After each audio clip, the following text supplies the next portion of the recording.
तो आपने क्यों कहा कि पाकिस्तान से 25 करोड़ मुस्लिम आएंगे? ये तो आरएसएस से पूछिए ना, अखंड भारत का सपना तो उन्हीं का है ना। बिल्कुल, सपना साकार होगा तो पाकिस्तान तो के क्या यहाँ से नागरिक वही पाकिस्तान के नागरिक आएंगे, बांग्लादेश के नागरिक आएंगे, श्रीलंका के नागरिक आएंगे, अफगानिस्तान के नागरिक आएंगे। आपने स्पेसिफिक कहा कि उतने करोड़ मुस्लिम आएंगे, उतने करोड़, फिर हमारा पीएम होगा। डेमोग्राफी तो चेंज होगी ना, हकीकत बात तो यही है। डेमोग्राफी चेंज होगी तो क्योंकि असल में मैं आपको बताता हूँ ये क्या था। इतने दिनों से ना भारतीय जनता पार्टी पब्लिक को बेवकूफ बना रही थी, अखंड भारत अखंड भारत। अब अखंड भारत में हो क्या हो सकता है, इसके क्या प्रोज एंड कॉन्स है, इसको मैंने खोल के बता दिया। तो अगर कोई मुस्लिम पीएम बनता है तो ये आप सवाल बीजेपी से पूछिए। मुस्लिम पीएम से नुकसान क्या है? कोई नुकसान मैं तो एक्सेप्ट करता हूँ एज अ मुस्लिम पीएम किसी को, मुझे कोई नुकसान नहीं। पीएम लेकिन अगर आप अखंड भारत बनाएंगे, आप अफगानिस्तान से शुरू कीजिए ना। चलिए, आप अखंड भारत कहाँ तक था? अफगानिस्तान तक था ना। चलिए, अफगानिस्तान को आपने अपने साथ शामिल कर लिया, आपके साथ तालिबान भी आएगा। ठीक है। आप पाकिस्तान को अपने साथ शामिल कर ले, आपके साथ पूरी पाकिस्तान की यहाँ से बलूचिस्तान भी, पाकिस्तान भी, उसकी कम्युनिटी जो मुस्लिम कम्युनिटी वो आएगी ना मेजॉरिटी में। ठीक है ना।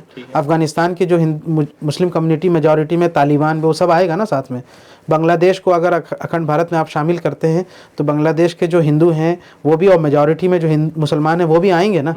वो जो आज यहाँ से जिनको आप कह रहे हैं कि भाई ये हमारे ये जला रहे हैं और परेशान कर रहे हैं वहाँ हिंदू, वो भी तो आपके साथ आएंगे ना।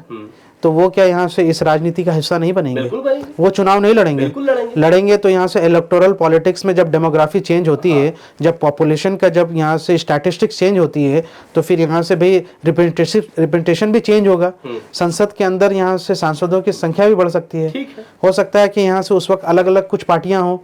ठीक है ना। जिसका ये एक मोटिव हो कि जैसे हिंदू हृदय सम्राट यहाँ से मोदी जी है, उसी तरह कुछ मुस्लिम हृदय सम्राट भी यहाँ से कुछ लीडर्स हो सकते हैं। जब आपको हिंदू हृदय सम्राट मोदी जी से दिक्कत नहीं है, तो मुस्लिम हृदय सम्राट को यहाँ से लीडर होने से क्या दिक्कत है? बिल्कुल दिक्कत नहीं है ना।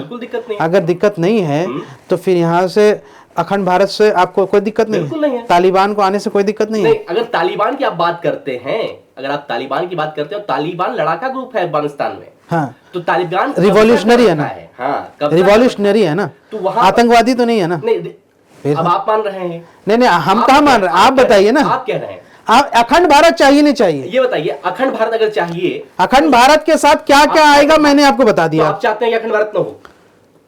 तो आप क्लियर कर। हम बिल्कुल नहीं चाहते। आप बिल्कुल नहीं चाहते। ठीक है, तो आप फिर आपने ट्वीट क्यों किया, ये बयान क्यों दिया? मैंने तो यहाँ से बस उनकी एक हकीकत खोल दी कि जो भारतीय जनता पार्टी जिस अखंड भारत की बात कर रही है, अगर ये अखंड भारत होगा तो इसमें क्या क्या हो सकता है, ये आपने यहाँ से पता। भाई मेरे चाहने ना चाहने से क्या होगा? अगर भारतीय जनता पार्टी ऐसा करने में कामयाब होती है तो हमारे लिए चलिए अच्छी बात है। हालांकि हम राजनीतिक तौर पर नहीं चाहते ऐसा। भारत भारत है, हमें अपने देश से प्यार है। पाकिस्तान अपना अलग है, बांग्लादेश अलग रहे, फिलिस्तीन पूरी दुनिया का है।